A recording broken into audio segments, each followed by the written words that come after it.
Good morning. Good morning. Today is February 22nd, 2025. You here with Emil, Hey, what's and going I'm on? just going to go over a few So things let's as go ahead far and talk as about the what's political climate been of the going day. on in the White House, and as far as what's been going on with USA and our relationships that we have with Canada, Mexico, the European Union, and let's talk about the climate. But first, we're going to focus on what's going on at home because we got to fix home before we fix anything.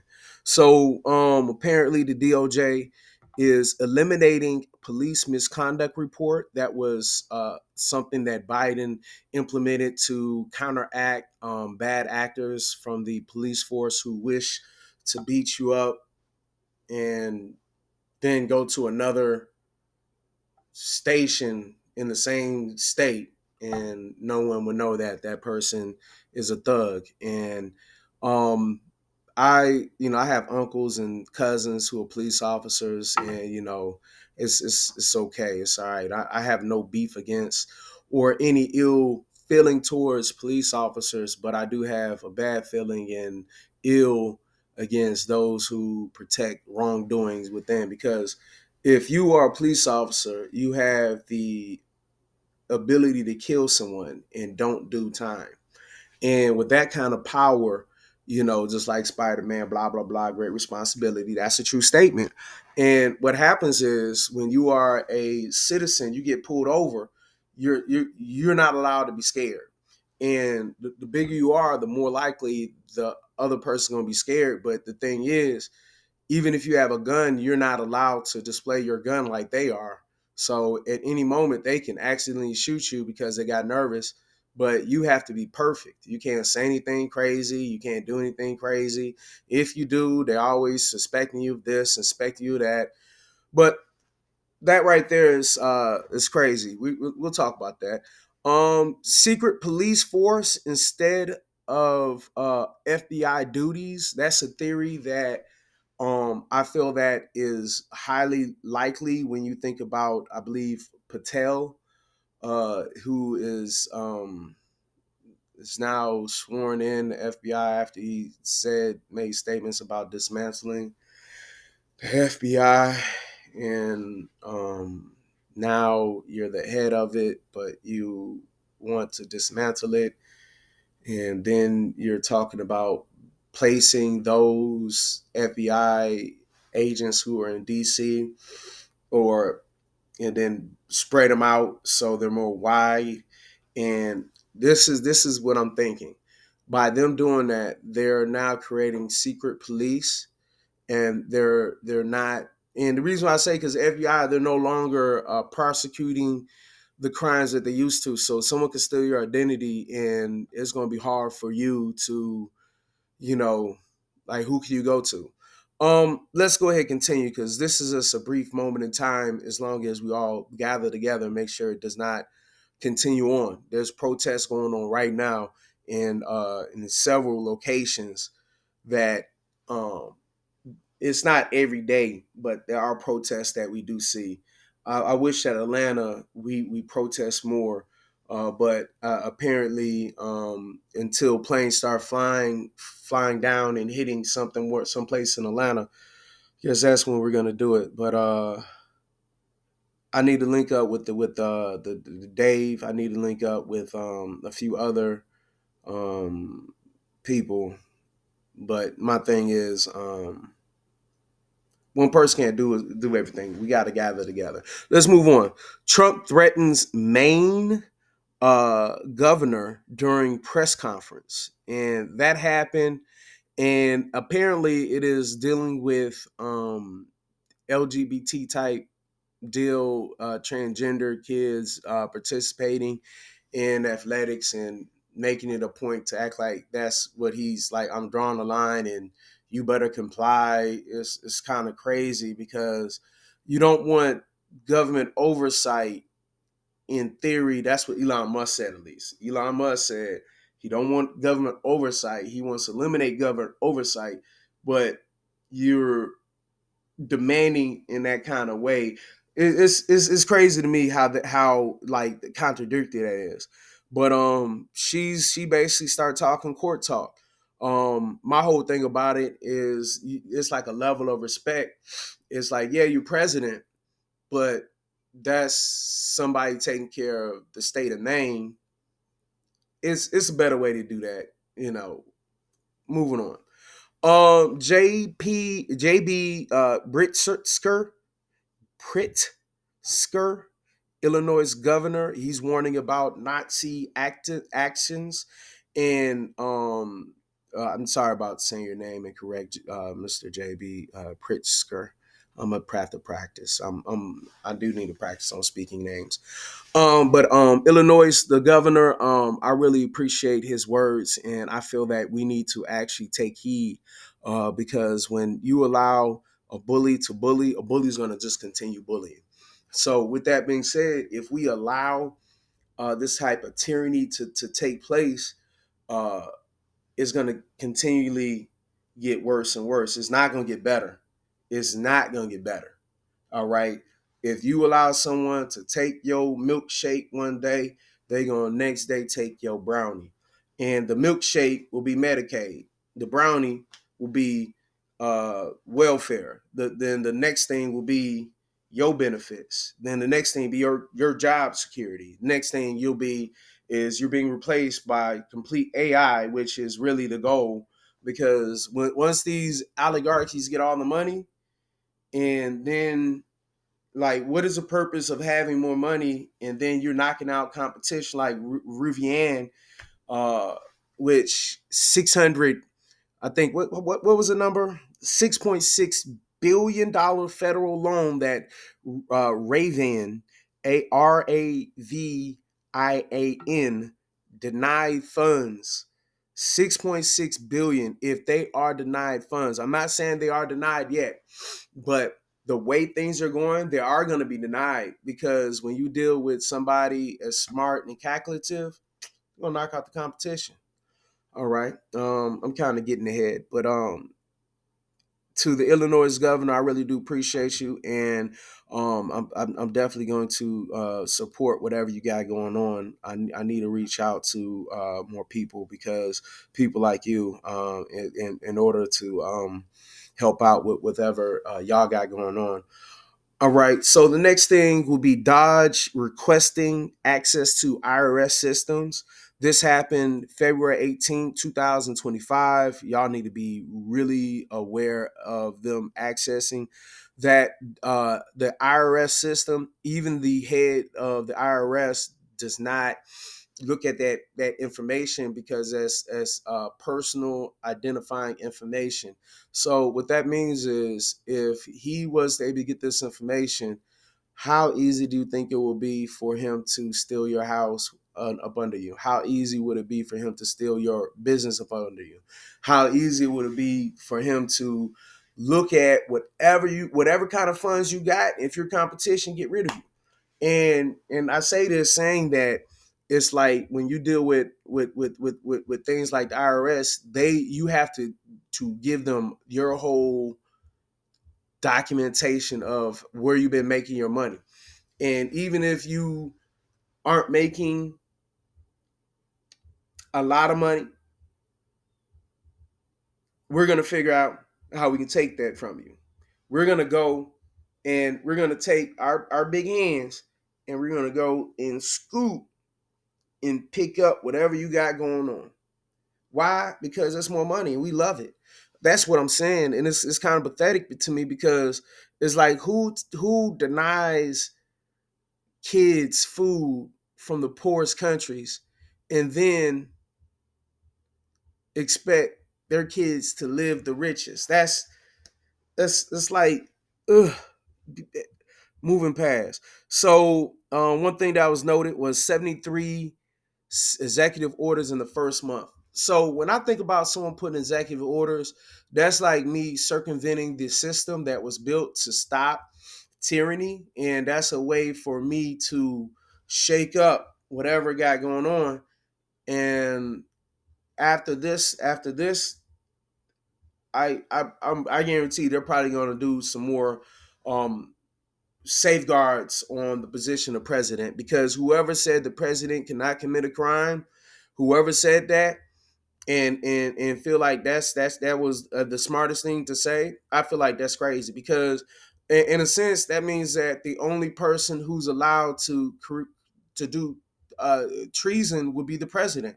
So if the president commits treason, then at that point, what, he didn't commit a crime, you know. That's crazy to me, because just because you are the president don't mean you can't commit a crime. Like, that means that he can go and shoot someone just because he feels like it, and we're gonna just say, like, why do you shoot that guy? I just felt like shooting him. What? I just felt like throwing that grenade in there, and when it came down to it, 4 people lost their lives, but I'm president, and who cares? It's a lot of power, and what I'm saying is, I feel like the fix is in. And let's go ahead and continue on. Linda McMahon. How does she qualify for Secretary of Education? How does she qualify for Secretary of Education? Please explain this to me.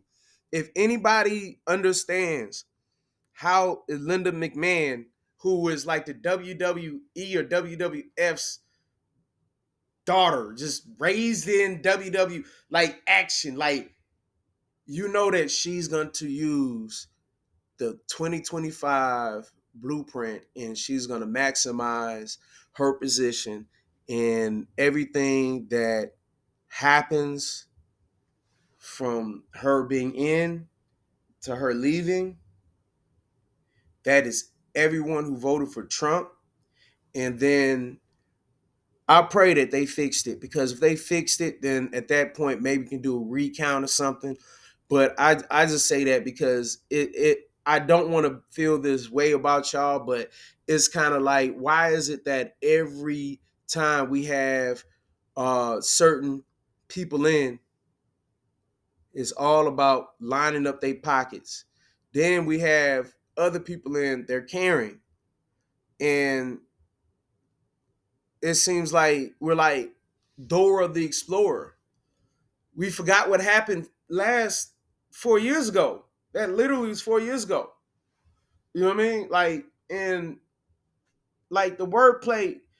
And the thing is, I know when it comes down to computer algorithms, and just rather than displaying data, what they display today will be different 5 minutes from now, and it will say something, and it's not that. And then that's the reason I like hard books, and I like writing stuff down, because if I write it down later on, the computer is not going to change it up, because for all you know, someone could be in your system altering your data, the words, little words, change here and there. But when you write it down, if they do that, they one line it and write it up top, you know what happened. Or if the words look certain way, you know what happened. I don't trust digital stuff all the time in a world where we're having digital criminals firing the security guards and the police that's supposed to be policing their activities. They're firing them. You can't trust that. But yeah, man, like if you're part of the education system, which I am, for the most part, I feel like, it's a sad day for educators. All right, let's move on. U.S.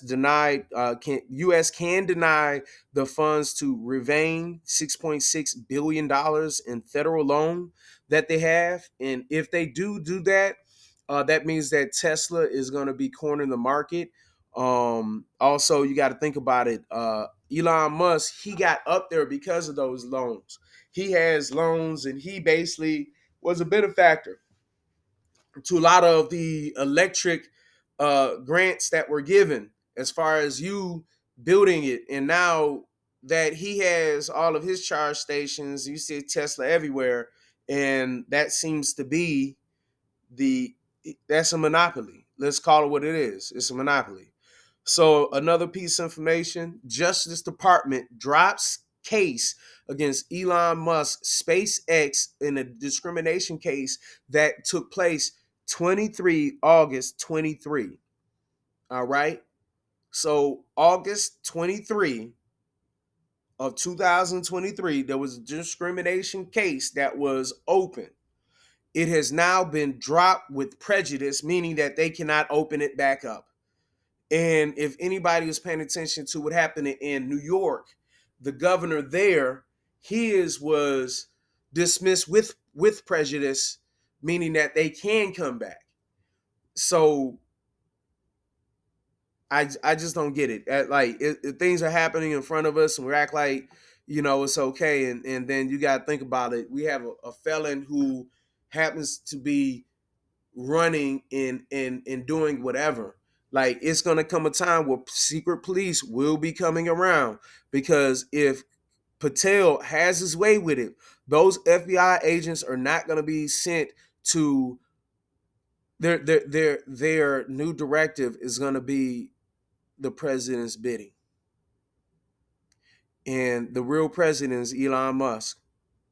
The second president, who is really a figurehead because he's spending 10 days out of the first 30 playing golf, one day driving around Daytona,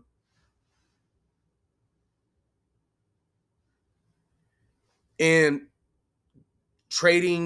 talking trades with Tiger Woods, which is crazy to me. And he's also has a new pastime of renaming whole Gulfs of Mexico.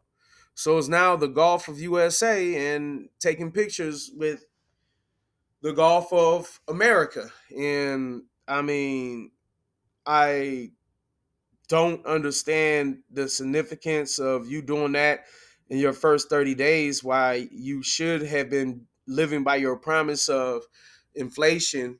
I promise he said something about inflation, and I promise he said something about helping out the world as far as making America great again. But hey, give him time. He only had 30. It's been 32 days. Really 31 if you really think about it.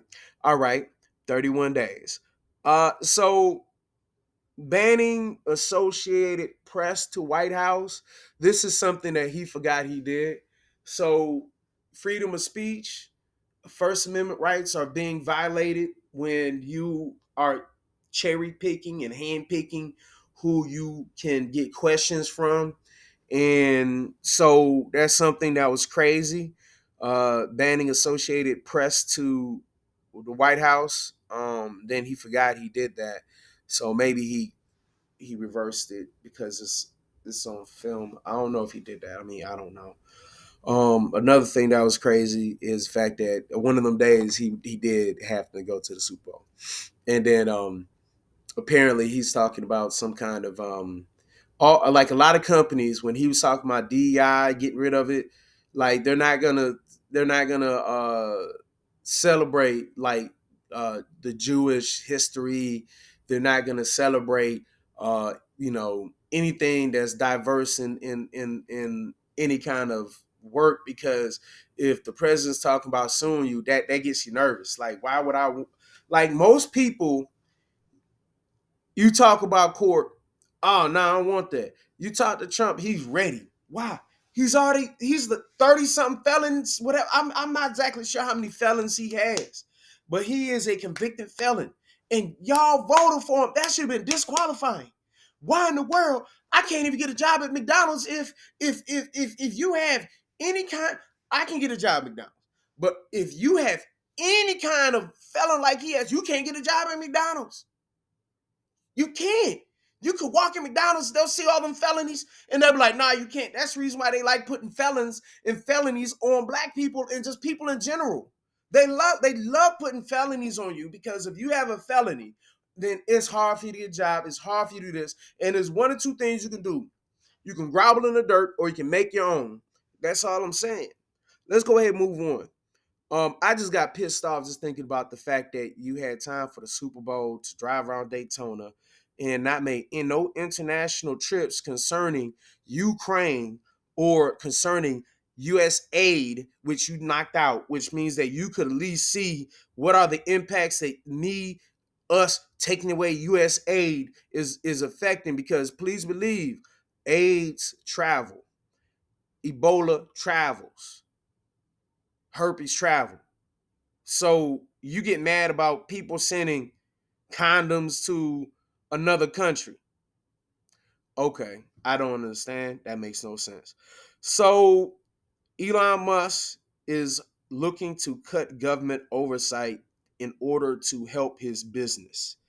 All right.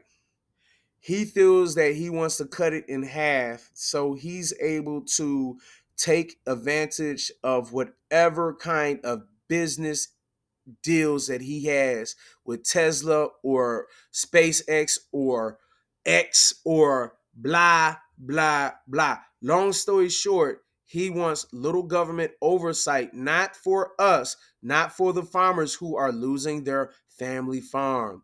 All right. Again, family farmers who feed us, losing their family farm, multiple reasons. One, because you're trying to get rid of anybody who's an immigrant.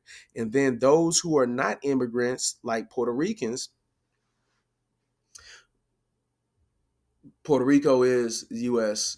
Territory. If y'all don't know, I do understand because, like, I do recall like 2018 or 19 president um, did not know that Puerto Rico was part of the U.S.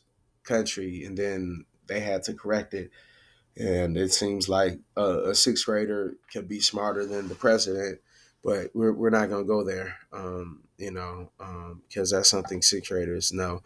All right, moving on.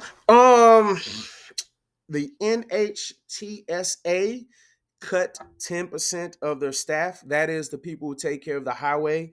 All right. That's not as bad as I thought it will be, considering that they've got rid of a lot. But what that means is there'll be the people who are on duty is going to be more stretched out.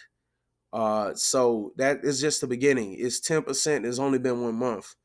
So if it's 2 months, it's 20%, 3 months, 30%, 5 months, 50%. That's if it goes in that. And then what that also means is the national park, as far as the Grand Canyon, which is beautiful. I would recommend going there if you have the opportunity. The Grand Canyon is magnificent. You gotta see it. Now, the only thing is, now it's less safe because there's less people on duty, and those people that used to, because if you are familiar with the Grand Canyon, which the majority of America is not, um West Coast is. So the West Coast, they are familiar with it. So the West Coast understands that in the Grand Canyon, a lot of people can get missing. You can fall off. A lot of things can happen. You know what I mean? So if you happen to be hurt, you fell, and because Grand Canyon is like dang near thousands of feet down. So but it's not all the way down. So you can fall. You might be right here, and then you might be hanging on for dear life. You could have a health issue. You're on a hiking trip, and now you with your significant other falls out. You're going to get help, and the closest person not there. There's only one person, to my understanding, that they broke it down to. So it's going to be a lot of, like, the rest areas. They're not going to be manned like that, because I've been to a few rest areas where it's not manned, and it's horrible, because it's like at a certain point it's cold outside. I want to be inside, and when you're at rest areas it's not manned. Long story short, this is not going to be good for any travelers. So it's already bad enough that we can't fly in with ease of mind, knowing that the FAA head is knowledgeable and has been there for years and years. So now, even when we drive, we have to be worried. And that's also because the fully automated vehicles that will be on the road from Tesla. So Tesla is now going to be able to have fully automated vehicles on the road. All right. So, and we all know why. It's crazy how no conflicts of interest. No, okay, all right, no conflicts of interest.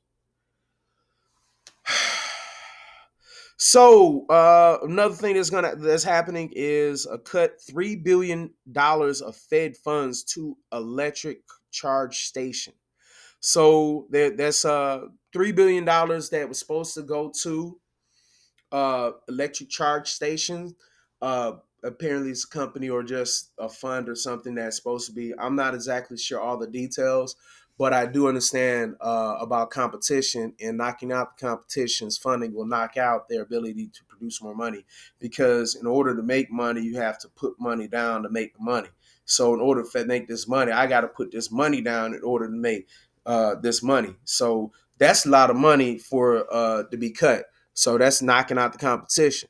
So, considering that Elon Musk, he had the most funds for his electrical vehicles ever from anybody. That's how he made his bread and butter, government funding. So he's allowed himself to get rich with government funds, but then you're not even allowing a mother who happens to be, maybe she is eating off of the state. I really don't care. So what? I ain't got no kid like that. Not they ain't my kids. I don't care though. I can get over it. Why? Because that little boy has an opportunity to grow into somebody. Whoever that little girl too. All four of them kids. All four of them kids. It's not about the woman. It's about them four kids. Granted, by doing this, she's gonna have more kids. That's not something that one person should decide. That's something we should come together as a union and figure out where our money needs to be reallocated to. They're messing with our money, our tax dollars. And we're supposed to be cool with this. Think about it. All of the funds that are given to these nonprofits and these grants is our money. When you go to work, you get taxed. They use that tax, they get these funds and they give it out.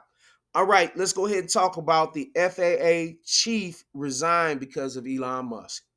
Now, if anybody who pays attention, remember that he had an explosion in the air from one of his rockets, and because of this explosion in the air with this rockets, essentially he got rid of the FAA, the head guy, and that's the real reason, because the head guy said, hey, we need to levy these fines on you, and because he did not want to pay these fines,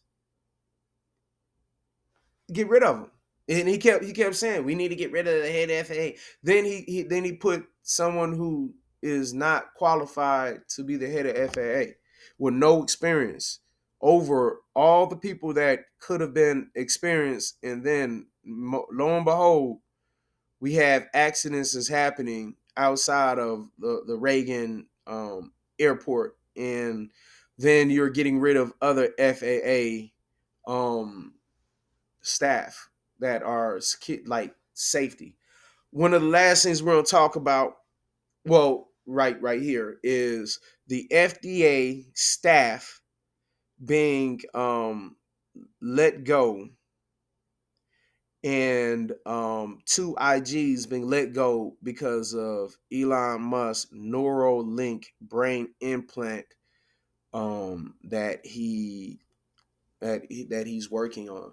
So because his Neuralink brain implant, that project he got going on, he basically got rid of the FDA, a few of the staff members, and he got rid of the two IG because of it. And this is worrisome because he don't want government oversight. But why does he not want government oversight? This concludes my morning rant. We will be going into video, just learning through the videos, and while the video is going on, I will be today we're gonna do an hour. Yesterday was 30 minutes. We're gonna go for an hour, and I will be trying to add maybe another person or two, depending on how they feel. I really appreciate y'all tuning in. Go ahead, like, comment, subscribe. Make it a point to check out some other little channels that are actually more interested in this. This is something that is dear to me. It means more to me because we need to make a difference. We need to make a change. So, all right. What we have here, it's a 11. Yeah, I'll join. Yeah, it's 11 videos. All right, that I'd like to go over. We're not going to watch all of them, all of the video, but we're going to watch the majority of it. All right. Hold on. I do that right. Thanks.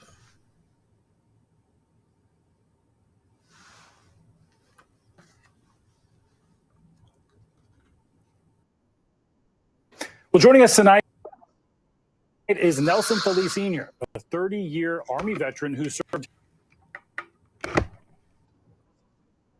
as a first sergeant and spent more than a decade working for the Department of Veteran Affairs until he got a notice that he was being let go just a week ago. Nelson, thanks for joining us tonight. I'm sorry about the difficult situation that you're in right now. Tell us, what type of work did you do for the VA? So I started back in Florida doing MSA work. Now I was working in a hospital doing background investigation for the VA, VHA, and fingerprinting folks that were newly hired. I gotcha. Yeah, important work. I'm sure you enjoy doing it for 10 years. I know you wrote a letter appealing your termination. Tell us about it. How did you find out you were being let go? And what reason were you given? Well, I didn't find out because my normal work hours were during the week. So Friday I was off. So they were calling me, but I had my phone on vibrate. It was Valentine's Day and little family time. And then I got a phone call from one of my coworkers and told me, hey, you need to look at your email and see what's up. So then I found out that at 7 p.m., they sent me a letter saying that I was terminated. And that. Oh. Yeah. Shocking, I'm sure, to see that. Did they say it was for performance, or did they give you any type of reason, or did they just say you're out? They just took it random, and everybody that they sent this letter to said it was performance. But there's a form called 0750 that will show that that was incorrect. Plus, I had tenure. I have 11 years, and in May I'll have 12 years. So they didn't look at that. So in their letter that said that they were going to keep people that were tenured and were meeting their performance. So they have files to show. So why did they terminate me? We still wondering why. They cancel our accounts, and also we can't get on, but they are, somebody's trying to take care of us, but still this has created a psychological disruption. One who serves over 30 years as first sergeant,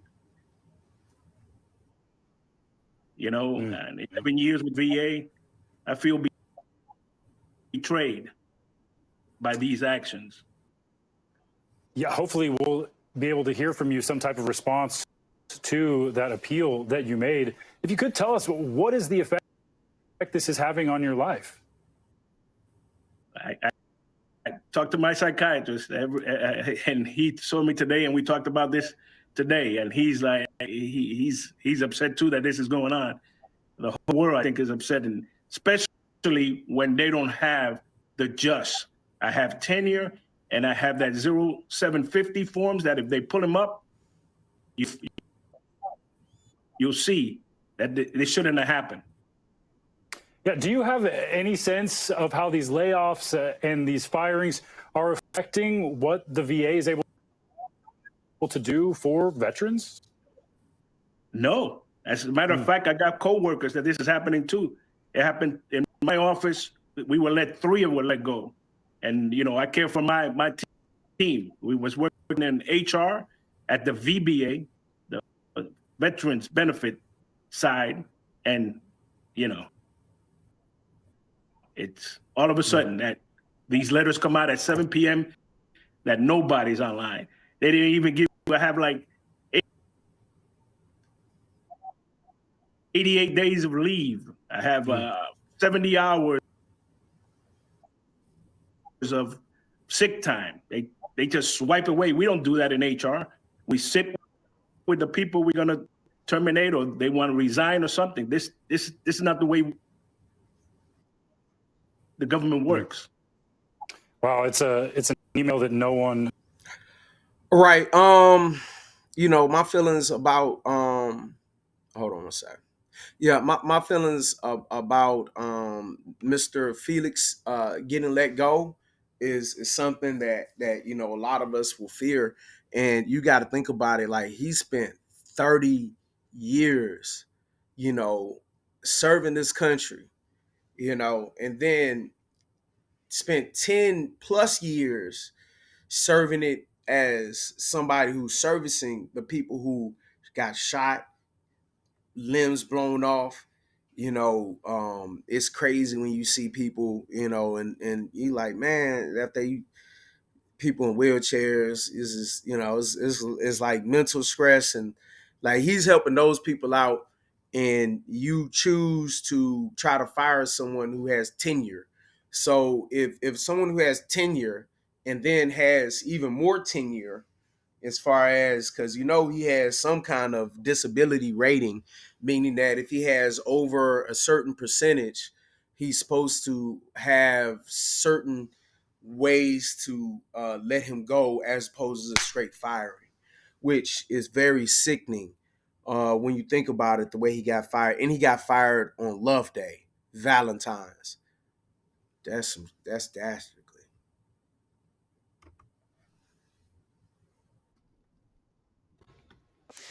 The Trump administration's Department of Government Efficiency expected to focus to the Department of Defense, and this comes as at least 10,000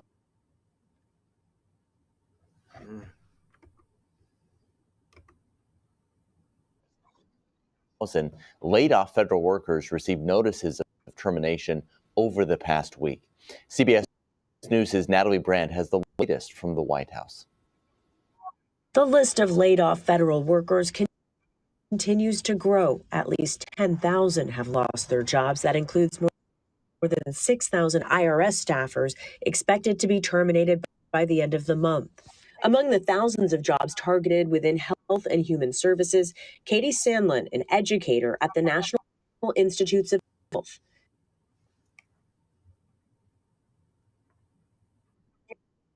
I've worked so hard, and I've just always thought that hard work pays off, and it doesn't feel like that right now.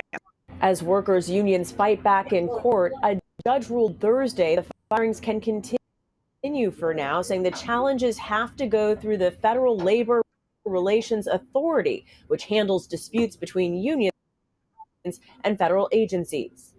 This is the chainsaw for bureaucracy. Elon Musk celebrated efforts to slash government using a chainsaw as a prop at the Conservative Political Action Conference Thursday. If all the money is just spent on paying interest on debt, there's no money left for anything. Yeah. But Republican lawmakers are fielding concerns from constituents back at home. Oregon GOP Congressman Cliff Bentz heard from them at his town hall.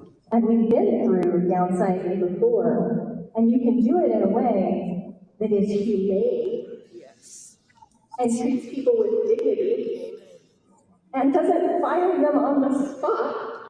Data shows the vast majority of the more than 2 million federal workers live outside Washington, D.C. So, that's this. When did this come out? So, Sacramento. What day is this? 18 hours ago. So yeah, so they're basically saying the week that just passed, more than 10,000 federal workers laid off, and judges are allowing this to continue. And we have people like Nelson Felix Jr. and Katie from the National Institute of Health that have been trying to do their best to keep us healthy and, you know, and keep us around. And we have people who don't care about human life. And, you know, that, hey, wake up or get ran over. I'm telling you, if I'm a firm believer, if you don't wake up and if you sleeping in the street, you get ran over by a street sweeper. I'm telling you, it's going to happen. It happens. If you sleeping and you are not paying attention what's going on, you will get ran over. Right now, a lot of people getting doged. We're going to call it doged over. All right. A lot of people getting doged over. And we're not even talking about just federal workers. Regular employees are getting let go because of they might have been hired for DEI purposes or because they're just, why not? Let's get this as vanilla as we can. The only people who really can say that they're kind of safe is white males. And even y'all ain't safe because it's the rich white males that are safe. And then eventually your money is not going to be worth as much. But I digress. Let's continue on. Next tonight, a federal lawmaker who represents thousands of Western New Yorkers on Capitol Hill says he wants to hear your voice if you or someone you know has been impacted by government layoffs. The request coming from Congressman Tim Kennedy during a visit to Buffalo today, where he called out the Trump administration for a wave of layoffs across multiple agencies. Among the impacted agencies, the IRS let roughly 7,000 employees go, including some right here in Buffalo. 5,200 people were laid off. That's crazy. So you said 7,000 IRS, 5,200 health agencies,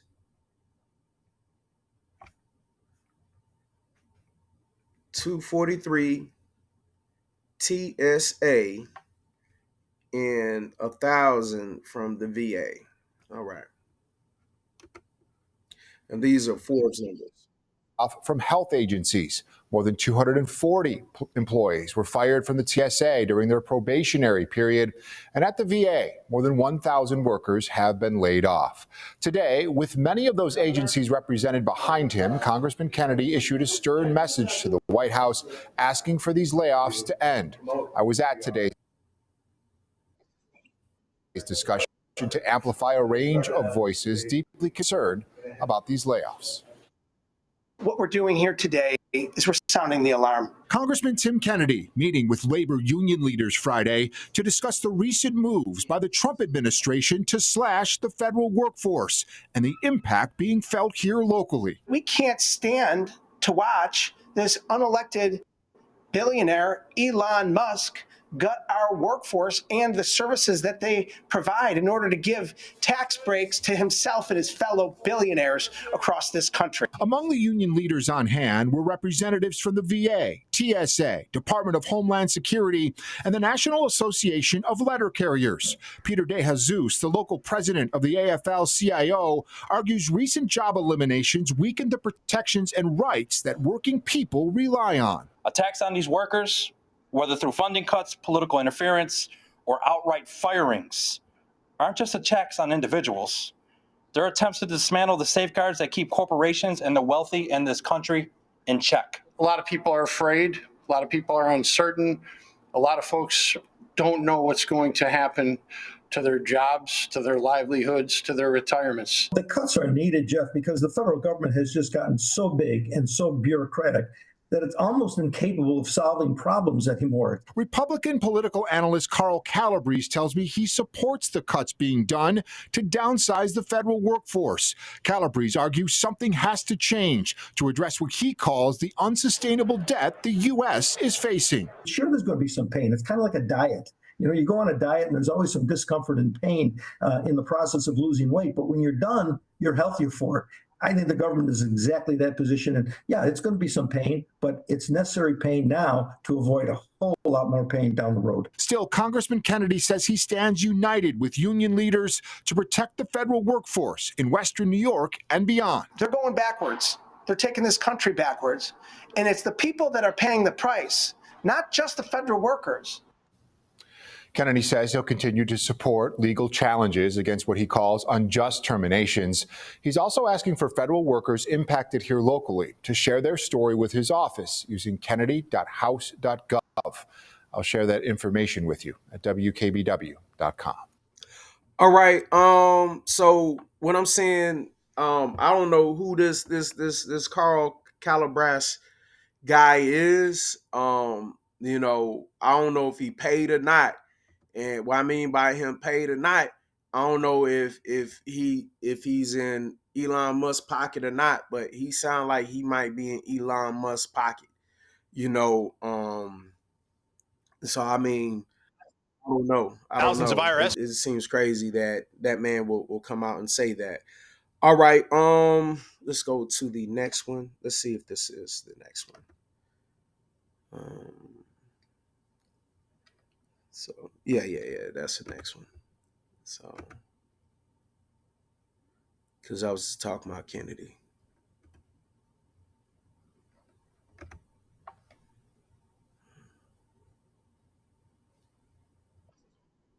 Thousands of IRS workers have been laid off across the country as part of the Trump administration's plan to reduce the size of the federal government. Tonight, we're hearing from some of those workers locally who now find themselves suddenly out of a job. Our Jeff Prevost has the details. Well, CBS News reports that more than 6,000 IRS workers have been laid off across the country. The former IRS workers we heard from say they had a feeling that cuts were coming, but were shocked to learn they'd be out of a job. I anticipated a hiring freeze. Honestly, I didn't anticipate, literally gutting the federal government. When we spoke to Richard Syracuse, he was rocking his newborn daughter to sleep and thinking to himself what he'll do next. Richard says he was fired yesterday after working for the IRS for less than a year collecting taxes. We're not just like cogs. We're not, this, that, the other thing. We're people. People love us. We love other people too. And you're not just getting rid of a number. You're getting rid of me. Jeff Plummer says he was also shown the door. Well, I was working up until yesterday. I was doing a very fine job of it. My boss said, this isn't me firing you. This is somebody else. You're a good employee. You don't deserve this. And I take that to heart. The Trump administration has said it wants to reduce the size of the federal government to make it more efficient. Republican Congressman Nick Langworthy has been a staunch supporter of the president. We spoke to the congressman about the IRS cuts. My heart goes out to anyone that loses their job, but it's a very thriving economy right now. There's a lot of jobs and not enough people that want them. So I do believe anyone that wants a job can get a job in America right now. Oh, it's wholly insensitive. He's just parroting the continued point of there are plenty of jobs out there. No one wants to work. Well, that's not the truth at all. Yesterday at CPAC, Elon Musk championed cuts to the federal government using a chainsaw as a prop. The former IRS workers we spoke to say they expect the firings will result in longer delays for taxpayers to pay their taxes and get tax help. And it is still not clear whether the cuts will delay tax filings and refunds this tax season. President Trump has said that he wants to abolish the IRS. Jeff Prevost, News 4. Did y'all just hear what that man just said at the end? He said Trump wants to abolish the IRS. That's crazy. I need to hear that from his mouth. I can't believe that man say he want to abolish the IRS. After that night, I think about it, I'm not surprised. Because the reason why he want to abolish the IRS is because when his rich partners hide their money, there's less people to audit them. So they're gutting the IRS.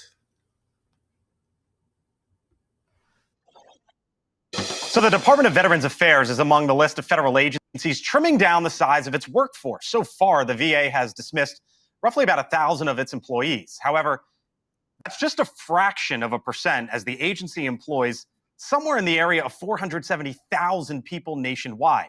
Now, Democratic senators, including the Georgia Senator John Ossoff, are seeking answers about the VA, engaging with DOGE, including access to veterans' medical records. But the head of the VA, Secretary Doug Collins, just posted this to social media, pushing back.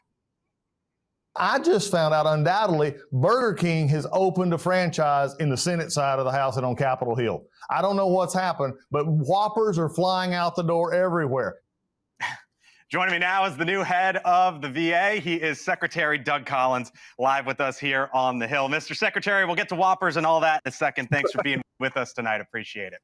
Glad to be with you. It's good to see you. So, in all seriousness, your agency employs about 500,000, and nice to see you as well. Your agency employs about 500,000 folks or so. There's believed to be about 18 million living veterans. So when you think about the VA, this touches tens of millions of families and basically every community all across the country. You've only been in the job 2 weeks, but as you look at what you've seen, just right off the bat here, what do you think is your biggest task at hand right now?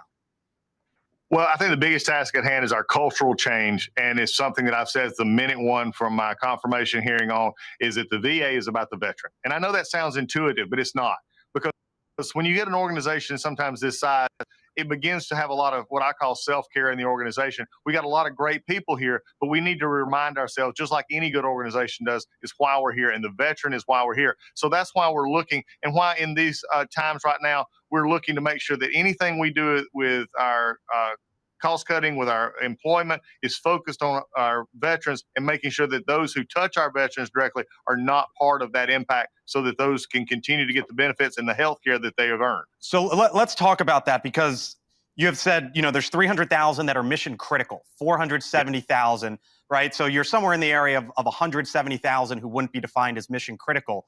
1,000 have already been let go. Statistically, that's a rounding error, right? That's less of 1%. And so in this age of, if you lose a job, it hurts. At the VA, why are they letting people go? But the president wants to see sort of widespread change. How do you handle that? What's the right balance?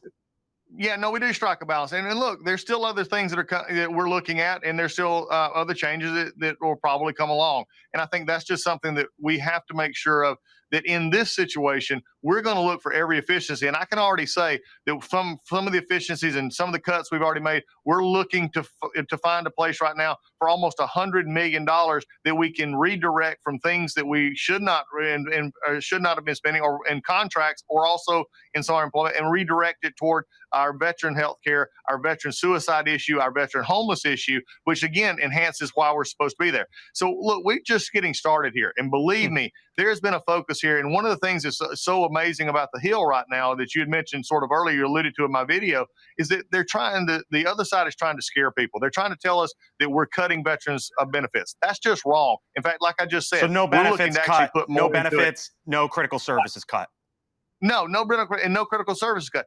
And they keep telling to scare people, because that's the only tool they have left, is to try and scare people. And I'm here to tell you the truth. You want to come to the Secretary of VA, that's me. We're not cutting critical health care. We're not cutting health care benefits. We're not cutting benefits. In fact, we're actually making it faster in our VBA, our benefit side, to get your answer quicker. We've already instituted, we've had some record decisions, weeks, where we're actually posting more and more benefits to claimed and to conclusion than we ever have. Those are all why we're making the changes that need to be made. So look, when you have the Hill saying this is being cut, and one right now, that let me just get to this one, because this is a sort of offensive. They said that we were cutting veteran crisis line responders. That is just wrong. We did not cut any veteran crisis line responders who actually pick up the phone and talk to those who need to talk to a veteran crisis line. They're trying to use that with some other things that were going on in the back offices that did not happen. So just for your listeners, and if you're watching tonight, trust me when I tell you, we're doing everything for the veterans. So we're making sure we do it efficiently, as per what the president, who has set the agenda to say, take care of my veterans, but also set the agenda that the way we do things in Washington is over. So, Mr. Secretary, I heard you say we're just getting started. I'm looking at the budget there at the VA. It's doubled in the last 7 years, or at least since 2017, from $183 billion up to about $370 billion. Do you believe that the budget needs to be pared back? If so, how much? And when you say we're just getting started, how many more job cuts are coming potentially? Well, I think one of the things we're first looking at right now is the contracts, and I think that's going to be something that look. We have VA employees who work for me, who are those liaisons, who are going through our contracts and making sure that we're not paying for things that we don't need to. I've got some more. Right now, they're making sure that those contracts are not again hitting critical issues. But also that we're already seeing really, I think, and we're going to be able to announce this as we go forward, a lot of money in those. Just a quick example, we got rid of DEI. That was $14 million we were spending on basically dividing our workforce instead of uniting our workforce that we can now spend toward do you need to peel the benefit. budget? Do you need to peel the budget back tens of billions of dollars maybe, or you're not willing to go there? I think we've got a lot. I'm just, we're not right there, but get ready. The number will be substantial because we're seeing the things that should have been done into this.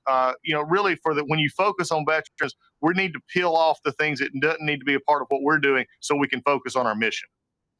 I mentioned the hamburgers and the Whoppers, which you responded to. The senator who represents your state, John Ossoff, and other Democrats are worried that DOJ is accessing information it should not have. What can you tell us, Mr. Secretary, about the information that DOJ does and does not have? Look, this is very simple. And to my senator from my state, instead of going at innuendo and non-fact based information, let's just go to the fact. I've heard everything from Elon Musk is touring the halls of the VA looking for data. Elon Musk has not been here. We're already looking at the contracts. They don't have access to private data. They don't have access to personal health information. That is not true. Again, and I've said it before, but I got to say it again. What do they have access to?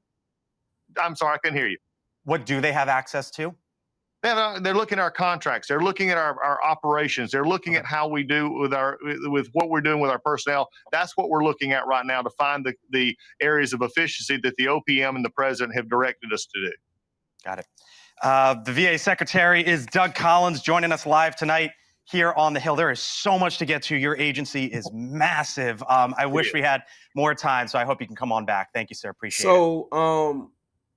It's crazy that you're hearing from people who work for the VA who are telling you different, and then you're hearing from a stooge who was newly elected, whose only real qualification is him being a friend of Donald Trump.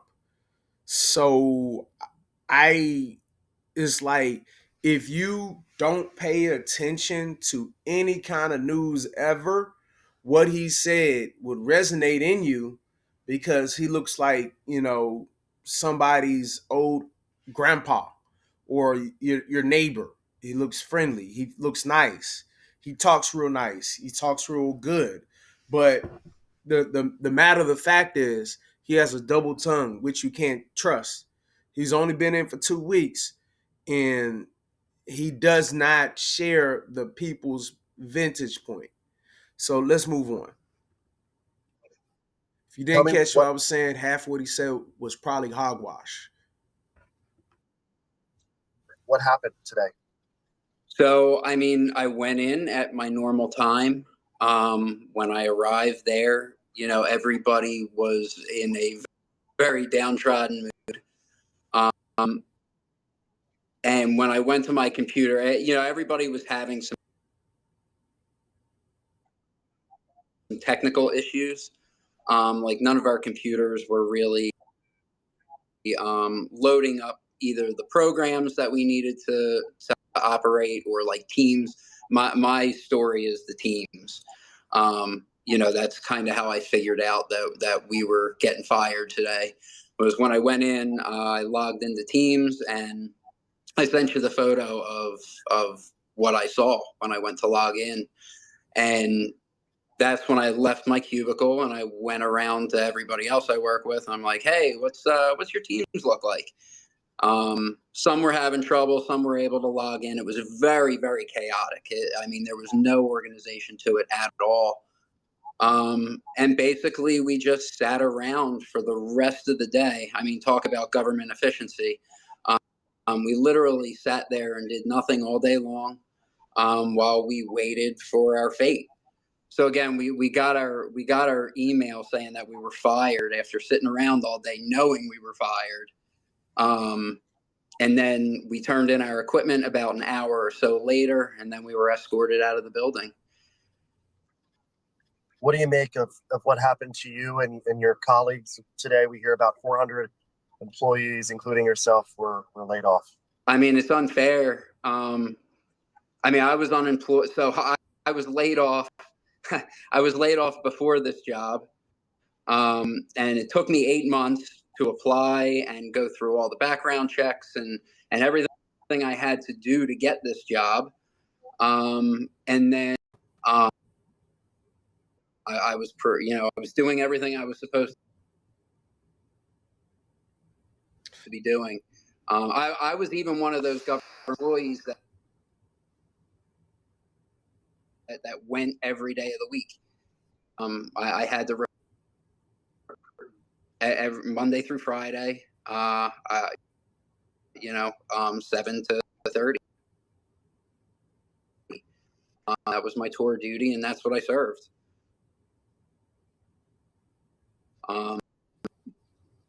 And yeah, so here I am. What I'm gonna say is this: I don't feel sorry for this man at all. He supported Trump. He deserved everything he's getting. For the past 8 years, people been telling you, shoot, for the past 9 years, if you really want to be honest, people been warning you. You seen what happened before. I don't feel sorry. And the only thing I have to say, I feel sorry for your family. I just need you to now put blame where blame belongs. We're going to keep it moving. I don't want to hear him cry about his decisions after everyone and their mama was telling him, and you supported this man.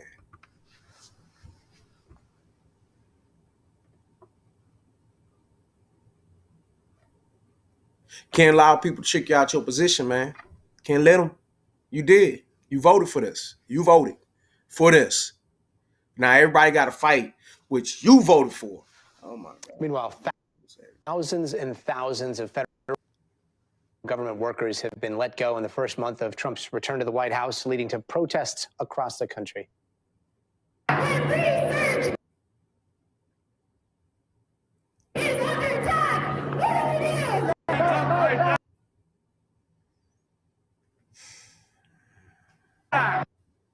Now, the White House is saying that it wants to slash 10% of the federal workforce. That is some 240,000 government jobs all told. Now, Trump and Elon Musk, who is in charge of the so-called Department of Government Efficiency, are defending the cuts. If the will of the president is not implemented, and the president is representative of the people, that means the will of the people is not being implemented. And that means we don't live in a democracy, we live in a bureaucracy. And so I think what we're seeing here is the thrashing of the bureaucracy as we try to restore democracy and the will of the people. The bureaucracy goes beyond Washington, D.C. 80% of federal workers live outside of the Washington area. And joining us now is Nate Vince and Katie Sandlin. Until last week, Nate worked at Yosemite National Park. Katie worked at the National Institute of Health. Thank you guys so much for joining us. Nate, I want to start with you. As I understand it, you were like the sole locksmith for the entire Yosemite Park, right? What does that entail? Yosemite has roughly 1,000 structures, historic and non-historic structures, 300 plus houses that people live in, roughly the size of Rhode Island. All of those buildings are public property and are cultural resources for the public and are protected by locks, various locks in different forms. Day to day, I keep those locks working and keep them functioning so that the people in the park, the emergency services, utilities, facilities, interpretation division, all those people can do their job. And then day to day, I maintain the record of all those key controls and the record for the park. What kind of impact is this going to have on the park as like the keeper of the keys there? Well, the previous locksmith is retired after 24 years. I've apprenticed under him for 4 years, learning the trade and learning the specific quirks of Yosemite National Park and living out here in the woods. I've decided to commit my life here after 3 years of seasonal work and just got a permanent job. Though I was let go on Friday, just 3 weeks shy of my probationary period, which is just a trial period for new permanent employees. So in 3 weeks, I would have been a civil servant and hopefully would have potentially cut my job.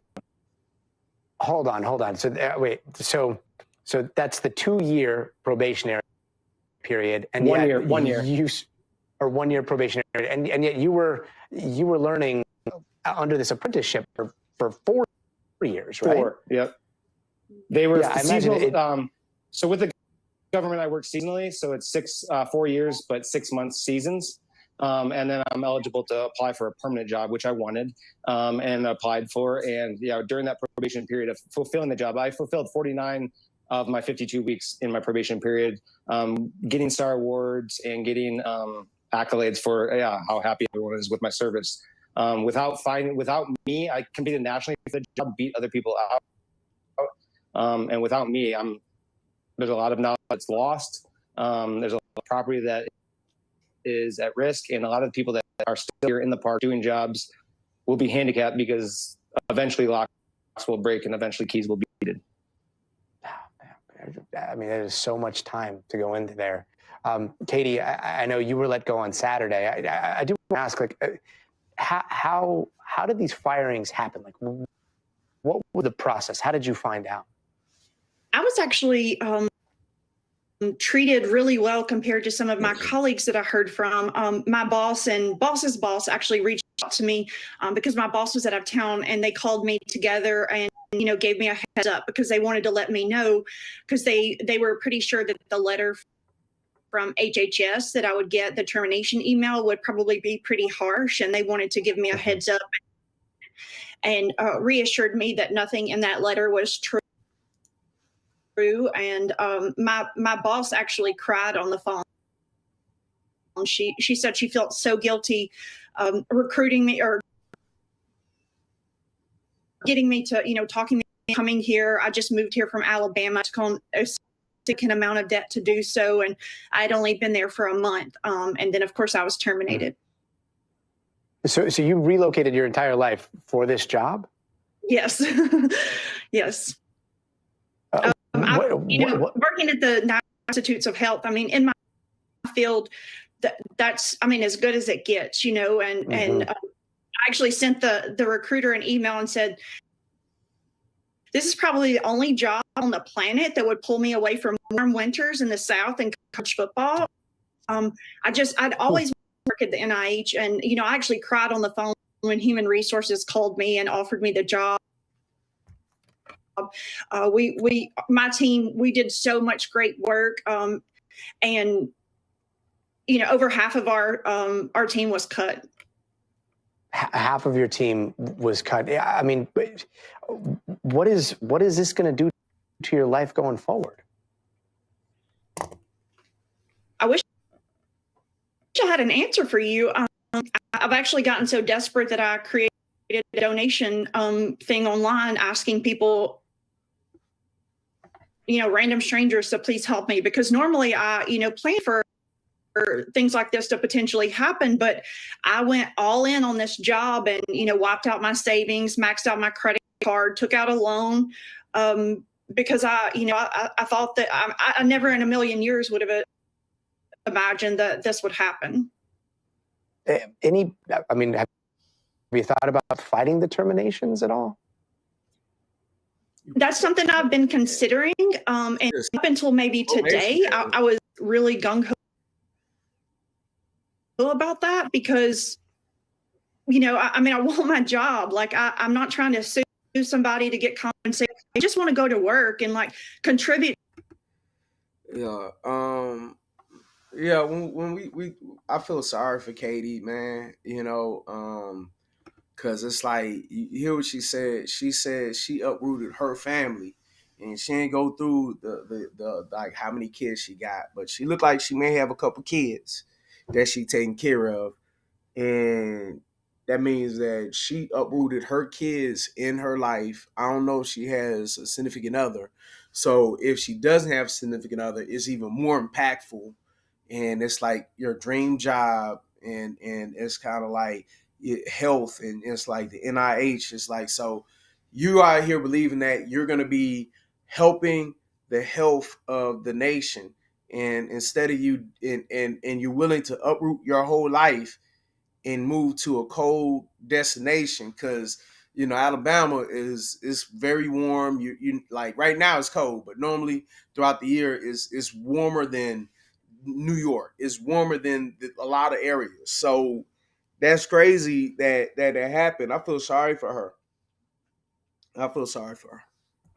Let's go ahead and if when it comes to donating to people like that, I feel like there are going to be some scammers out there who's going to be trying to put up donation pages and asking for money who really don't deserve it. But honestly, if she does have a page, Katie Sandlin, I mean, shoot, throw a couple dollars, you know what I mean? Because, her kids is going through it. You know what I mean? Her mental stress is going through it. You know what I mean? Because it's different when you get fired and you are from that area. She got fired and she not even from that area. So that's even hurts even more. And then when it comes to the locksmith, Nate, the locksmith, he spent 4 years. For half that time he was on and off, uh, learning behind the locksmith that was 25 years in already. And that locksmith gave him the information he needed.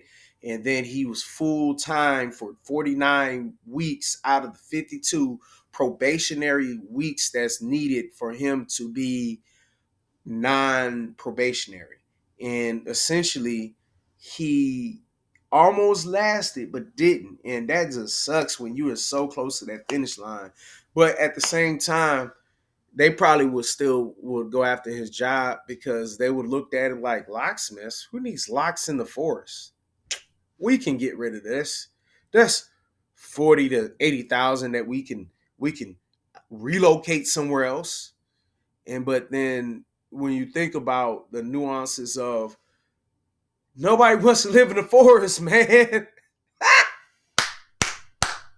You couldn't pay me enough to live in the forest. I'm good, bro. Like, the only way I live in the forest is if my raising came from that. I'm not no farmer boy like that. I'm not living in no forest. So with him like that, man, oh my gosh, who's going to replace him? And we're over here, we're not seeing what's going to happen, but there's going to come a time when some function in the national park is going to be needed, and we're not going to be able to, the person's going to be SOL. Let's go ahead and move on. But Nate, man, you're in my prayers. Same thing for you, Miss Sandlin. Y'all both in my prayers. Right now, we are following some new fallout in the federal workforce. Starting tomorrow, the IRS plans to lay off thousands of probationary workers. Yeah, this is according to the Associated Press. Of course, we are right in the middle of tax season, so this could have some pretty big and immediate impacts. And this is just the latest round of workers targeted by the Trump administration. And with so much changing by the minute, you can count on us to help guide you through it all. We've got team coverage tonight showing how people here in the DMV are standing strong and stepping up. Our Katie Lusso is in Fairfax County, where a school district is helping workers look for new jobs. But we want to begin with our Alexis Wainwright. She's in Northwest D.C. with a new protest against these layoffs. This group marched from here at Woodrow Wilson Plaza to the SpaceX offices with a firm message to Elon Musk and the Trump administration. I'm telling Elon to get out of our government because he doesn't belong there. That is unacceptable. Federal workers like Ethan Cicero and allies gathered in Washington to speak out against Elon Musk and Doge. Elon Musk has got to go. After thousands of federal workers were laid off following the orders from the Trump administration. Our national parks, Social Security, Veterans Affairs, things like that. And you can't just get rid of thousands of workers and expect that the services will remain. Lou Cicero says he was laid off last week. I was kind of shocked. I mean, in a sense, we knew this was coming. We were hoping they were going to do it with more of a scalpel than a sledgehammer. He worked for the Advanced Research Project Agency in the Department of Energy. The agency funds transmissional research and he helped develop programs for grid resilience. RB does incredible work that's completely bipartisan, and it has huge support from every state. Paul Osadebe spoke out on WUSA 9 last week about his fear of mass firings. We're gonna win. He still has a job, but came out to show his solidarity with all federal employees, including his coworkers who have been laid off. We need to get out of the culture of fear that this administration has tried to instill. There is more solidarity than I've ever seen. I am closer to my coworkers than I've ever been. We grow stronger every day. And as they continue to push their message, there's a growing concern for the future of the government. I want to live in a country that has a stable and fair government, and I want to continue to do the work that I was doing to provide abundant and clean energy for America. That's been my passion. The focus now is pushing Congress to do something. Tomorrow, this group will meet at the Senate building and lobby Congresspeople and share their personal stories in hopes of change. Alexis Wainwright, WUSA 9. So from what I'm trying to understand, oh boy, he's basically saying that he was working producing clean energy, and essentially it's no longer the directive of the new president. So he's lost his job. Eliminate clean energy workers. Worker. I'm gonna say worker because it only got confirmation was only one, so worker. We turn in the meantime to the massive layoffs playing out today of government workers, thousands of them at multiple federal agencies, including the Department of Education, the CDC, and Veterans Affairs. And tonight, ABC News learning that hundreds were laid off at the National Nuclear Security Administration, the agency that maintains America's nuclear stockpile, before they were called back. Here's Mary Bruce. Tonight across the country, tens of thousands of federal workers, from the Department of Education to Health and Human Services, from Veterans Affairs to the Department of Energy, suddenly told they are out of a job. Last night, I got an email around 9 p.m. Saying that my position was terminated. In Greensboro, Georgia, Carly Arata worked at the Department of Agriculture. I saw the subject of it and I kind of screamed. I didn't think it was real at first, so I reread it like 3 times and then kind of started crying because, yeah, I was relying on this job. My husband and I just purchased this house in December, and now we're not really sure what we're going to do. In a meeting at the Office of Personnel Management, employees were told to, quote, gather your personal belongings and exit the premises. ABC News obtaining this audio. You will receive your termination notice via email shortly, and it will include the reason for termination. As a result, your employment with the Office of Personnel Management will end today. The layoffs across at least a dozen departments and agencies, all part of an effort to cut government costs. Spearheaded by Elon Musk, who told an international conference that whole agencies would have to go. We do need to delete entire agencies as opposed to leave part of them behind. The administration first targeting the roughly 200,000 federal employees who have been on the job less than a year. At the Department of Energy, at least 2,000 workers let go, more than 1,000 people fired from Veterans Affairs, and another 1,000 from the CDC. Among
from the CDC.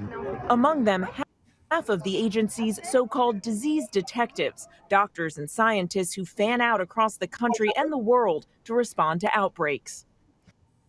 But this process has been far from smooth. Sources tell ABC News yesterday roughly 300 employees at the National Nuclear Security Administration, the agency that maintains America's nuclear stockpile, were fired.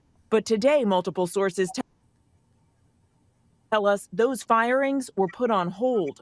Managers frantically calling the fired employees back, telling them as of now they're not fired after all. Their security badges turned back on and their access to federal systems restored, at least temporarily. The firings sending shockwaves through the federal workforce. But President Trump today saying this dramatic workforce reduction is all part of the plan. We want to downsize government, but make it better. Run it better, but downsize. And David, this is only the beginning. All day long, we've been learning of more and more cuts at these agencies. Tonight, word that Homeland Security is cutting over 400 employees, including 200 from FEMA. And workers we've talked to say it just feels so haphazard. No 2 weeks notice, no guidance on benefits, just told to pick up and leave. David. Mary Bruce at the White House tonight. Mary, thank you.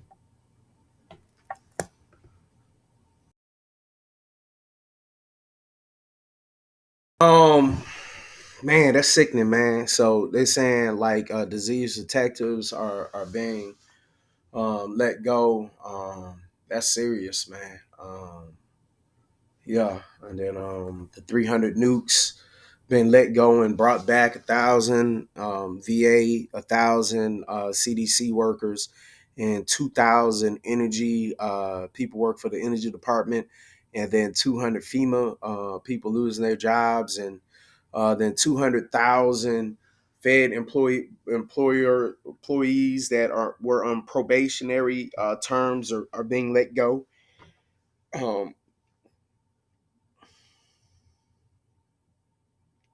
And the thing is, it's not because somebody really wants to look out for the country. It's because somebody wants to line their pockets and get rid of government oversight. Because if there's not a lot of police officer, it allows people to take advantage of the system.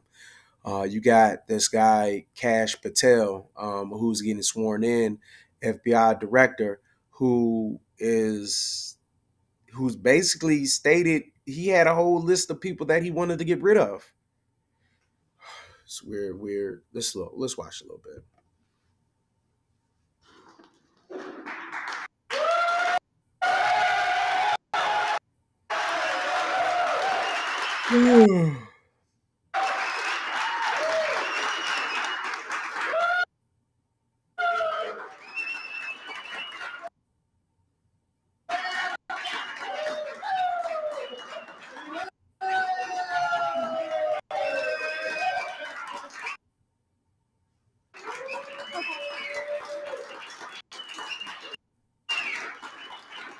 Thank you all for being here today to celebrate Kash Patel. And I want to hurry and get him sworn in because I'm the happiest person today ever. All right, here we go.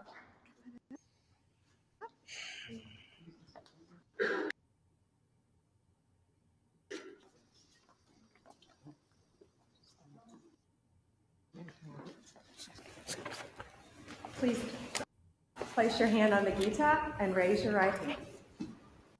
I do solemnly swear. I, Kashyap Pramod Patel, do solemnly swear That I will support and defend the Constitution of the United States. that I support and defend the Constitution of the United States Against all enemies, foreign and domestic. against all enemies, foreign and domestic. That I will bear true faith and allegiance to the same. That I will bear true faith and allegiance to the same. That I take this obligation freely. That I take this obligation freely, Without any mental reservation or purpose of evasion. without any mental reservation or purpose of evasion. And that I Let's see what he says. I want to hear him talk.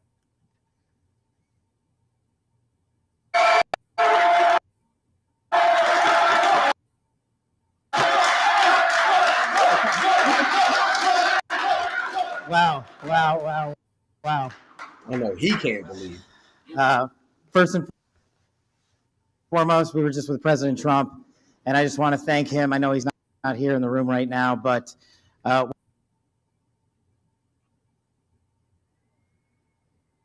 what a ride we have been on, what a courageous warrior and leader he has been, and the faith and trust he has put in me to lead the FBI is the greatest honor that I'll ever have in my life. And to General Bondi, that sounds pretty freaking cool. Pam, you're my sister, you're my mentor, you're my friend, you're my boss, and the confidence you have placed in me, I will never violate that trust. The men and women of the FBI will be led under your leadership through one standard, the Constitution. So thank you for entrusting me, Pam.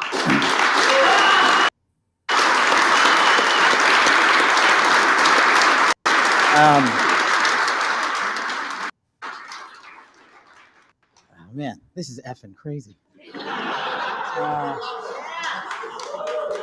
So obviously you don't get here alone. I'm here because of God. I'm here because of my family, and I'm here because of my friends. And you're literally in this room because you made it happen.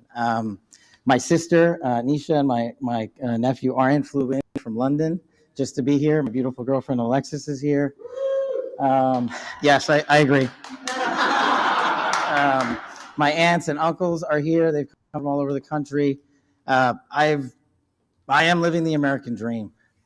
And anyone that thinks the American dream is dead, just look right here.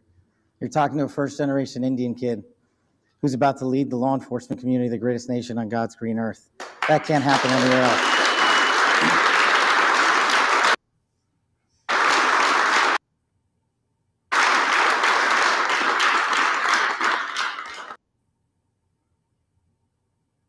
To the senators and the men and women of the United States House of Representatives, you placed an enormous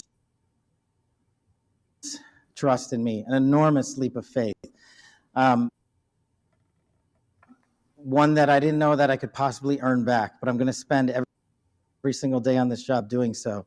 The fact that you placed the confidence you did in me has inspired me to reach new heights at this job. I promise you the following. There will be accountability within the FBI and outside of the FBI, and we will do it through rigorous constitutional oversight starting this weekend.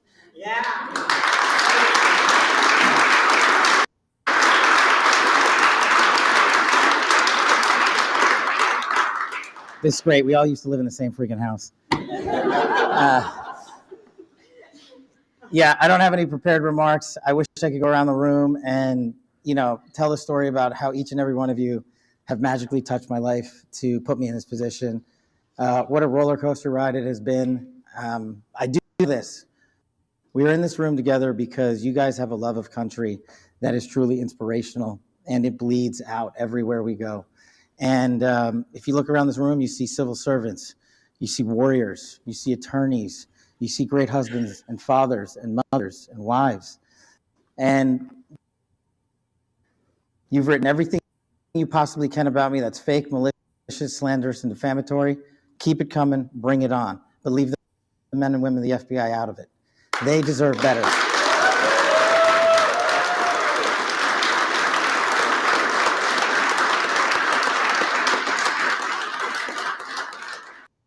And for those of you who think that there's going to be a two-tier system of justice, not with Attorney General Bondi.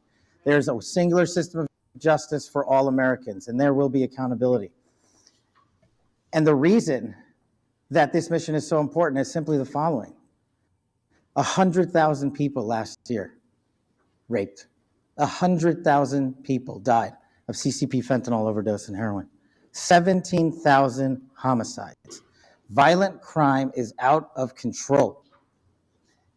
We cannot have a United States of America where that is acceptable, where someone dies every 30 minutes, where someone ODs every 7, where someone's raped every 6. That cannot be allowed to continue, and it will not be allowed to continue. Our national security mission is equally as important. Anyone that wishes to do harm to our way of life and our citizens here or abroad will face the full wrath of the Department of Justice and the Federal Bureau of Investigation. And if you seek to hide in any corner of this country or any corner of this planet,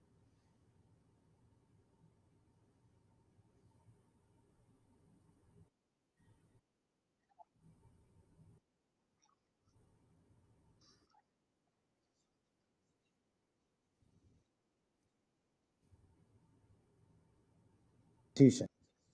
The men and women at the FBI, I have your back because you have the backs of the American people. You will be held to the same high standard. Any deviation from that standard will not All right, we're gonna have to see about that. be tolerated at the Federal Bureau of Go to the Investigation. next. The men and women at the I'm FBI a who make reserve us safe judgment deserve on that better, because and they are going to get it and just with our leadership and your support.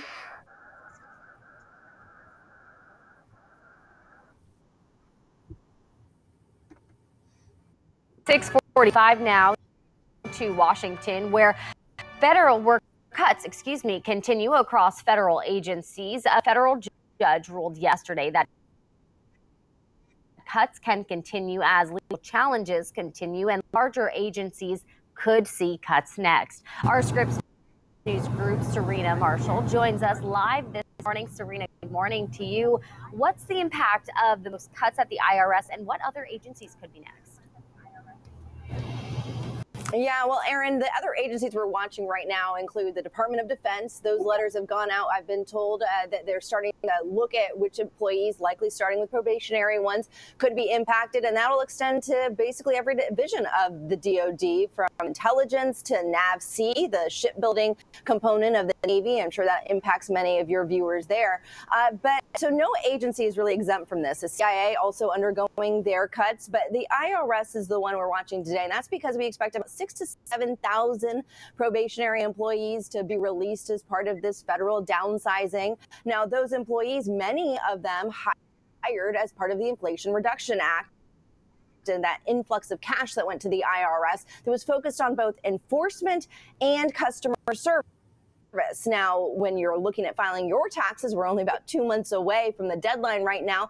You'll likely experience longer wait times, longer efforts to try and get somebody on the customer service side on the phone, longer time to get your tax return if you're due a refund. And that's because, think about this, in 2022, before the IRA went into effect, customer service was at a 15% and the average wait time 30 minutes. After the IRA, they were able to improve that customer service to 87%, and the average wait time just 3 minutes. You don't want to have to deal with the IRS, but if you're forced to, you want it to be fast and efficient. That will likely get impacted. Those audits, the focus under the Biden administration going after the high earners, those will likely also be diminished. And keep in mind here, Aaron, that every year, the IRS fails to collect about $600 billion in taxes. That's 3% of the GDP, more than a third of that, the vast majority coming from people in the top 1%. Audits of those in the top 1% dropped from 2012 to now by 72%. Those will likely now reduce even more with those auditors no longer being employed if they're part of those cuts. Aaron, going beyond that headline, giving us some context there, Serena. Before I let you go, I want to move on to the federal budget, too. President Trump has said that he wants to cut spending. We know that. And we know that voting started on a proposed spending bill in the Senate. So where do things stand on that this morning? Well, that spending bill is to add spending to the DOD and border security, the wall, and improved enforcement, mass deportations, did not include his promised tax cuts. That is going to be separate in the Senate. And really the Senate, what they voted on last night, or actually 5 a.m. this morning, was the Republicans' Plan B. They wanted to do Plan A, which is they're still moving forward in the House of Representatives. President Trump said he wants that one big, beautiful bill that includes those funding requirements, but also that $1.5 trillion bill in tax cuts. But they need to offset that spending. In the Senate, Republicans are pushing forward this two-plan bill, and the way they did it through reconciliation, that marathon vote-a-rama last night, is to allow them to do it without filibusters, but it meant anyone can propose an amendment. There were multiple amendments put forward. More than anything, Aaron, is messaging. Democrats using it to force uncomfortable votes for Republicans. They suggested bills that would require insurers to cover IVF, research, not making sure no blocking of cuts to things like law enforcement agencies. All of those amendments, though, failed. It did move forward. But again, Republicans are hoping. Yeah. So let's go over some things. While we were watching today, Nelson Felix Jr. He was fired from his position in the VA, tenured, and the reason I mention this is because most of us we don't reach that position of tenured in two different careers. Um, we normally reach it in one, and he reached it in two. He spent 30 years as a sergeant serving the country, and then he spent 11 plus years, about to be 12, in the position of the VA, which is pretty commendable considering that you have a life of 40 years of public service to the United States of America. So that's pretty crazy. And they claim is performance based, but was not. Uh, we're gonna have to keep eye on that. Then we had 10,000 plus Fed workers who lost their job last week, which is kind of crazy. I know we all feel that um, the government has too much oversight, and that we would like certain things to be whatever, but you don't realize half the stuff that the government do for us, which is good because most of us didn't even know what the CDC did until COVID. So after COVID, now everyone's like, oh man, I know what the CDC did. But before then, it's like we just knew it was a organization somewhere. um then Katie being fired from the National Institute of Health. That right there, that's something serious. Just because the health, I mean, Ebola is going on, bird flu, it's a bunch of stuff that's going on health wise. A person that I feel that might need to keep up with is the Republican team, Tim Kennedy. He's someone that I feel that we need to keep up with. He seems like he's trying to fight within the Republican Party, and he's a Republican. And if he's talking on the lines of trying to stop the hemorrhaging and the chainsaw mentality and just the outbreak, just the galls and nerves of someone actually bringing a chainsaw on stage of the CPAC and thinking that's okay, that's so immature. It's so insensitive. It's very insensitive. That's like someone seeing someone hungry and then bringing food in front of them and eating in front of them. And it's crazy because you're a billionaire. Everyone knows that. Moving past. Seven, according to Forbes basically stating that 7,000 IRS workers were let go, 5,200 health workers, 243 TSA, and 1,000 VA workers were released.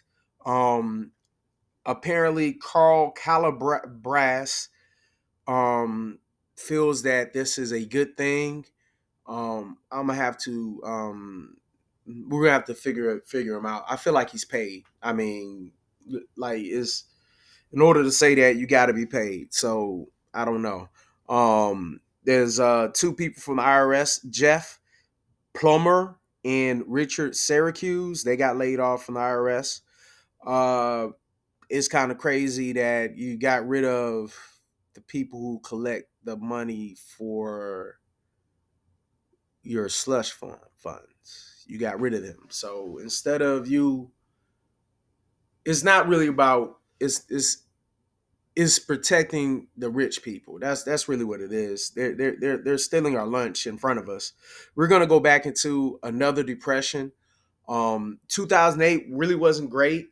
And it sickens me because it's like 2007, 2006. It was like it's like a lot of like if those who didn't have to go through it, it was a lot of job stagnant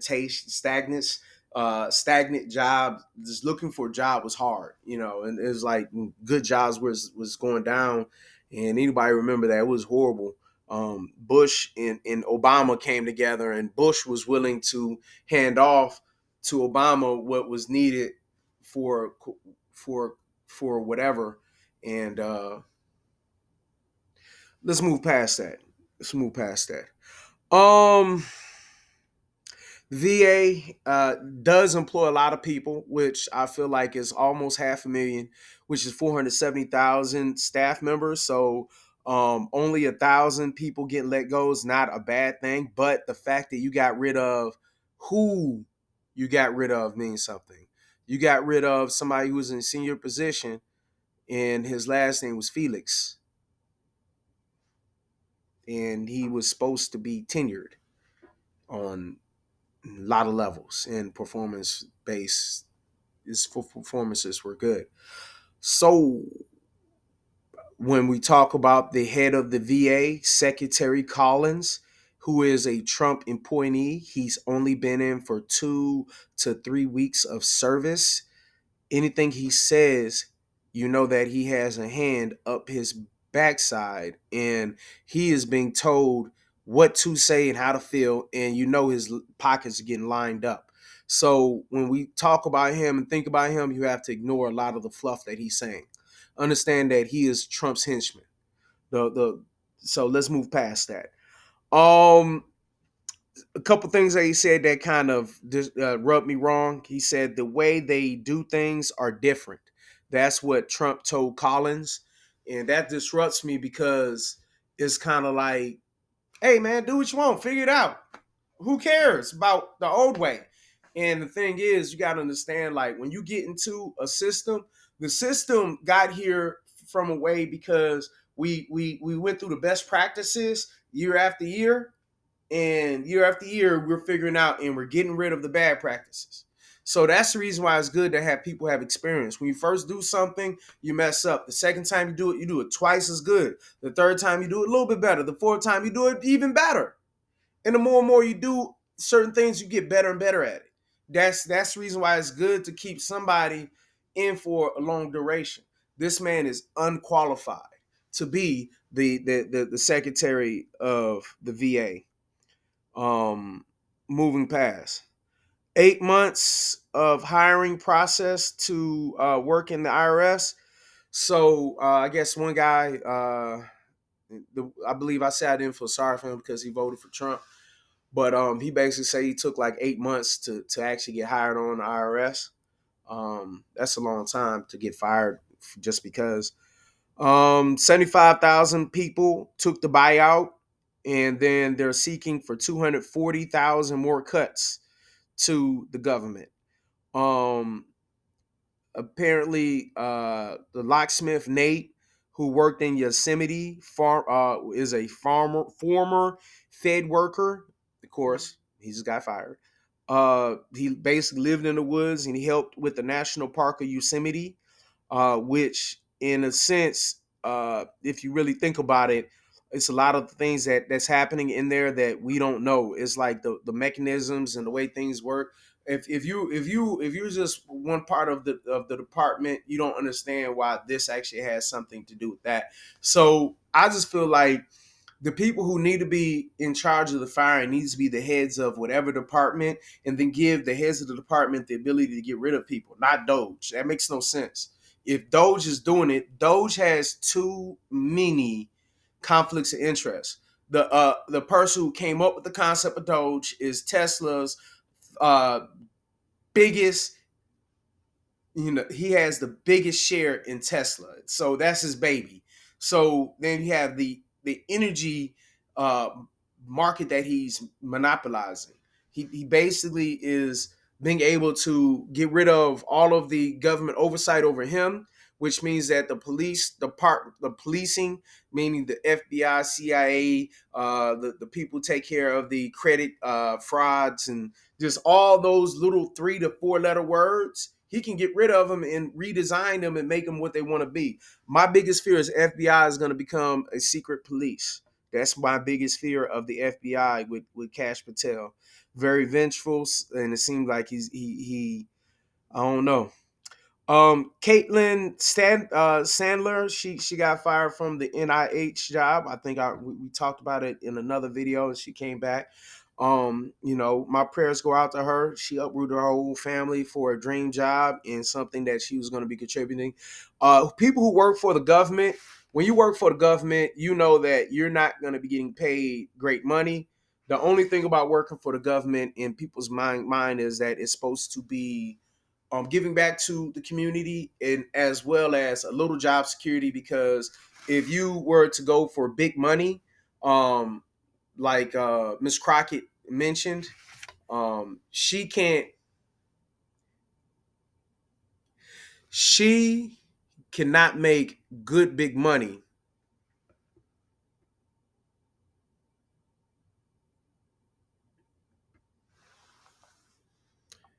Yeah, she can't. She cannot make the money that she could in private practice when she's working in the Congress.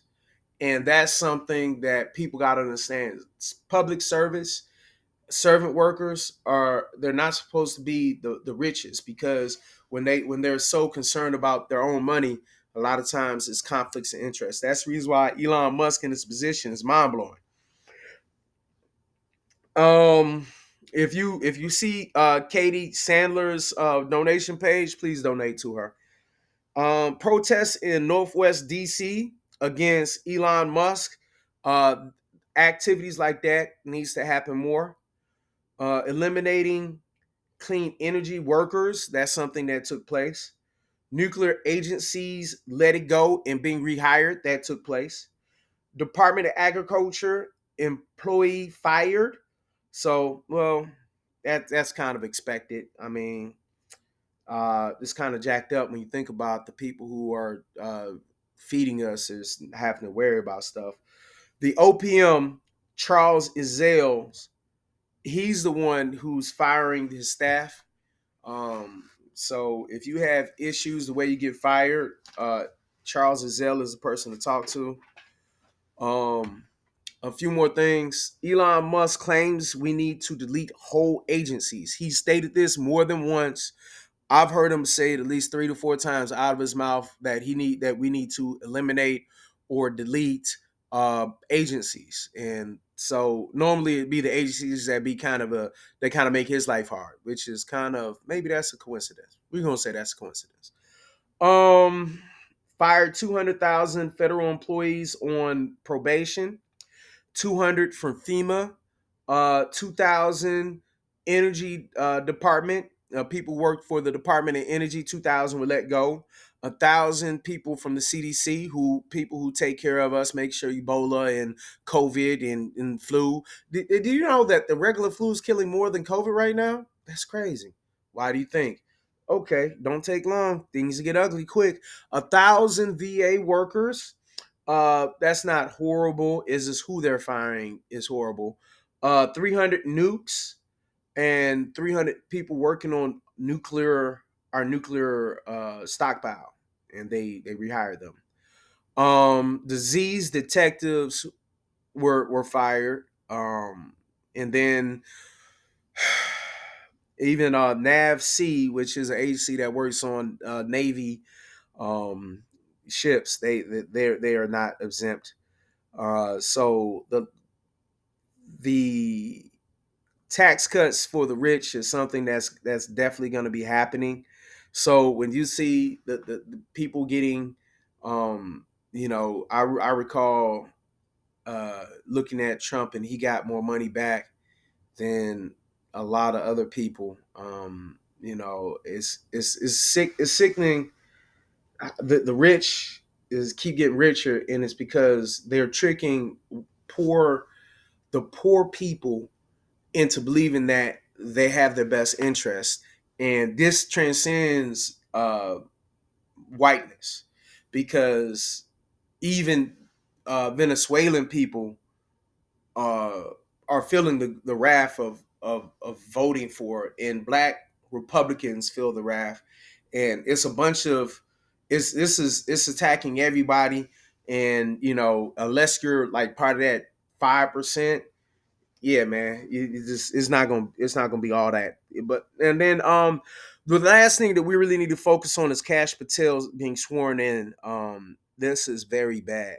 You might not realize it when he talks about constitutional oversight and accountability of FBI in and out. What he's really thriving to do is to take care of his boss's agenda, which is Trump. If anybody remember, Patel had some questionable words for the past couple of years, and even more questionable activities coming from wanting to gut the FBI and wanting to get rid of the FBI. There's a lot of things that in that speech that really rubbed me wrong. He said the word F whatever and effing, in my opinion, that's still cussing. So when you're in front of a bunch of people, especially if you're in any position of power, you're supposed to be able to control your tongue. And when you have to say cuss words, and it seems like you might not have the best temperament. We can't believe what he says. So understand that when we talk about Cash Patel, he is a henchman. He's not his own person. So whatever he says, take it with a grain of salt and understand that he's not telling the truth. He's not telling the whole truth, even if he is telling something. Um, Outside that, just understand that when you talk about your tax refund, it's gonna come in late. When you have issues with IRS, it's gonna be longer hold times. Understand that there's gonna be more fraudulent activities happening with our bank accounts. There's gonna be more things happening that's gonna cause the average person headache and pain. So when they talk about we're gonna feel pain, please believe them. So this concludes today's segment. I really appreciate y'all, whoever stayed out this long. Again, figure out, get in contact with your board, figure out what you can do to better. And again, right now, what I'm doing is I'm collecting information. I'm trying to figure out what should we do, how should we do it, and we're going from there. I am going to be trying to bring in a few people, especially people who have differing opinions, or people who just don't know, and in that way, they could bring in their 2 cents. I can bring in my 2 cents, and then whoever else wants to join, we can join. But if you like what you hear, like, comment, subscribe, and make sure you stand up or you will be ran over in your sleep by a bulldozer. Literally.